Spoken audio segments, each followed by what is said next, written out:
Hey guys, तो total this side. तो जैसा कि मैंने आपको बताया था, हम जा रहे हैं अभी मैकेनिक के पास। मैंने आपको बोला था कि गाड़ी का ऑयल और थोड़ा सा चेक कराना है सब कुछ हमको। तो ऑयल लीक हो रहा है और वही आगे सस्पेंशन में से भी कुछ आवाज़ आ रही है, तो मैं वो भी दिखाऊंगा। और जैसा कि बताया था, यहाँ से ऑयल लीक हो रहा है और इसके इंजन हेड में से भी ऑयल लीक हो रहा है।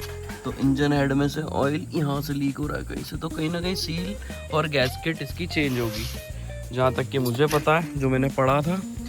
एंड ये आगे सस्पेंशन में से भी इसकी आवाज़ आ रही है, क्योंकि ये वाली जो रबर है ना, ये निकल रही है शायद, यहाँ पता नहीं क्या है, बताएगा मैकेनिक।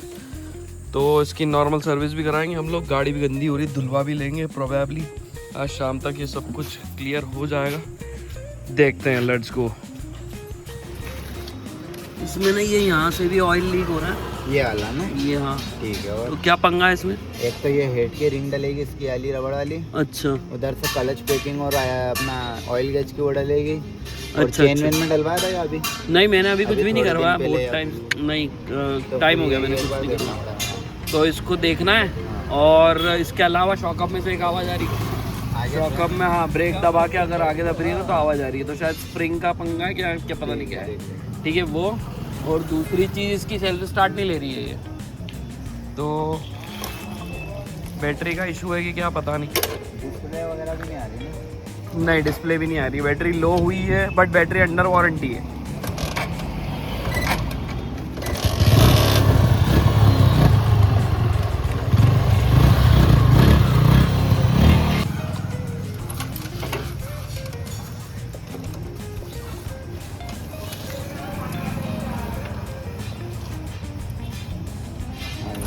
नहीं है यार, ये क्या लीक हो रहा है क्या? ये मतलब क्या लफड़ा है कि ऐसा तो नहीं कि एस्केट में लफड़ा है? नीचे से लीक है ना, लीक है नीचे से? देखो चुपके ऑयल बोल्ट में आते हैं, तो क्या पंगा मतलब? ऑयल बोल्ट प्लेट डालना पड़ेगी।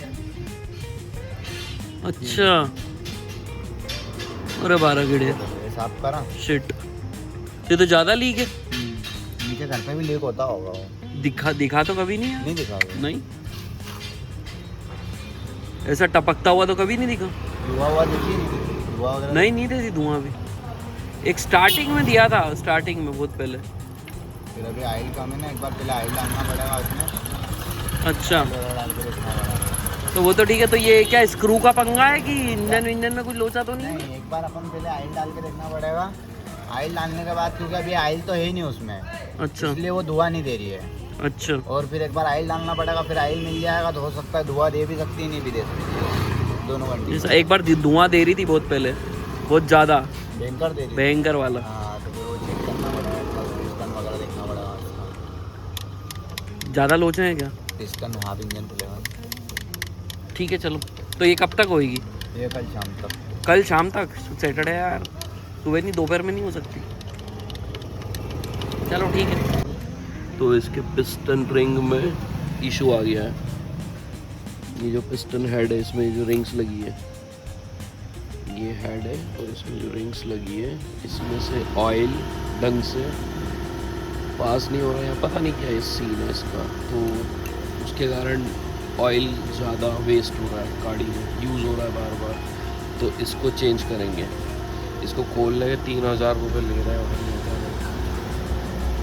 तो ये हाफ इंजन बोलते हैं इसको, आधा मतलब हेड साइड खुला हुआ है, मेन इंजन तो ये है। तो ये मैंने इंजन के सारे पार्ट्स, इंजन कवर के खोल लिए थे। ये देखिए आप, ये साइड पैनल है, ये दूसरे साइड का पैनल है, ये मेन इंजन कवर भी है, राइट।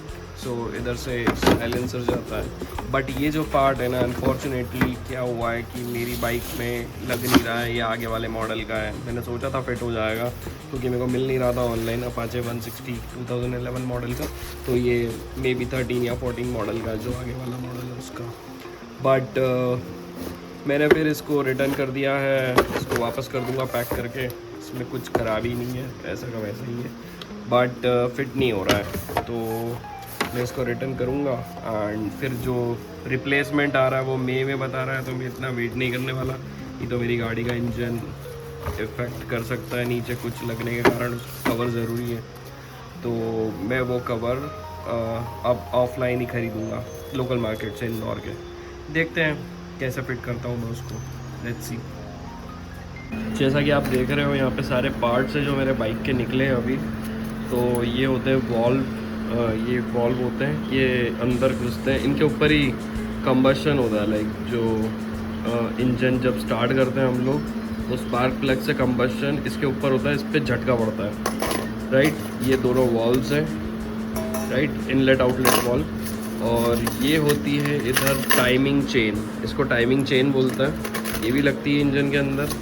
और ये होता है पिस्टन हेड, ठीक है। पिस्टन हेड मतलब इसके ऊपर जब धमाका होता है ये नीचे जाता है, ठीक है, ये नीचे जाता है और ऊपर नीचे ऐसा टू एंड फ्रो मोशन करता है ये ऊपर नीचे। इससे ही हमारी ये लिंक, और ये लिंक के नीचे यहाँ लगी होती है क्रैंक शाफ्ट, तो वो क्रैंक शाफ्ट रोटेट होती है, तो ये टू एंड फ्रो मोशन को रोटरी मोशन में कन्वर्ट करती है ये वाली लिंक। ये लिंक ऐसी ऐसी मूव होती है, राइट, ये ऊपर नीचे होने से पिस्टन के। तो ये ऐसा सिस्टम होता है, नीचे क्रैंक लगी होती है, समझ रहे हो। और ये जो है, ये जो साइड में ये रिंग्स लगी है इसको बोलते हैं पिस्टन रिंग। ये इसमें भी लगी है, 2 पिस्टन एक्चुअली है। मेरी बाइक का तो ये है, बट मैं मैकेनिक से ये वाला भी ले आया था क्योंकि मेरे को ये पार्ट काफ़ी पसंद आता है, अच्छा लगता है मेरे को ये। तो मैं इनको ऐसे ही साफ़ कर लूँगा। मेरी बाइक का ये वाला पार्ट जो है पिस्टन, ये 2011 अपाचे का मॉडल है, उसका पिस्टन हेड है ये। और ये मेरी बाइक पहली बार खुली है, मेरा बहुत हार्डली अटैचमेंट है मेरी बाइक से, तो उसका ये पहला इंजन का पार्ट है जो बाहर निकला है पहली बार 15 साल के बाद। वो बाइक बहुत अच्छी चलती है, स्मूथ, तो मैंने ये चेंज करा है, ये पहली बार निकला है, ये वो पार्ट है, ठीक है। तो इसको मैं अच्छे से साफ़ कर लूँगा और रखूँगा अपने पास, ये निशानी है मेरी बाइक की, राइट। और बाकी मेरी बाइक को अभी जब उन्होंने पिस्टन हेड चेंज, मेन ये पार्ट चेंज किया है, ठीक है, टाइमिंग चेन भी चेंज करी है, ये वॉल्व भी चेंज करे हैं, ठीक है। तो मैकेनिक ने कहा है कि मेरे को अराउंड 500 किलोमीटर गाड़ी 30 से 40 की स्पीड पे ही चलानी है, उसके बाद फिर से चेकिंग होगी उसकी, और उसके बाद इसके अंदर मतलब ऑयल भी चेंज होगा वापस से। तो ये सब कराना है मेरे को अभी। बाकी मेरी बाइक फिर वापस से स्मूथ हो जाएगी। वो थोड़ा धुआं फेंक रही थी पीछे से क्योंकि पुरानी हो गई है काफ़ी, तो उसका मेंटेनेंस चालू है अभी, राइट। बाकी सब मैं आपको बताता हूँ। अभी मेरा जो कवर भी आया था, इंजन कवर, वो अराउंड मई में वापस से आएगा, बिकॉज़ जो इंजन कवर आया था वो थोड़ा ओवर साइज़, और मैंने बोला था ना दूसरे मॉडल का है, तो वो अच्छा नहीं निकला इतना, ठीक है। तो मैं उसको चेंज करा के दूसरा मंगा रहा हूँ प्रॉपर ही। मैं लोकल शॉप से ही लूँगा, अब मैं बाहर से नहीं मंगाऊँगा अमेज़ॉन से, क्योंकि पार्ट गलत आ जाता है तो फिर टाइम लगता है फालतू में अननेसेसरीली, राइट। तो आपको अपडेट करता रहूँगा जो भी बाइक में मॉडिफिकेशंस या कुछ भी करूँगा, ठीक है। Thank you, good day, bye.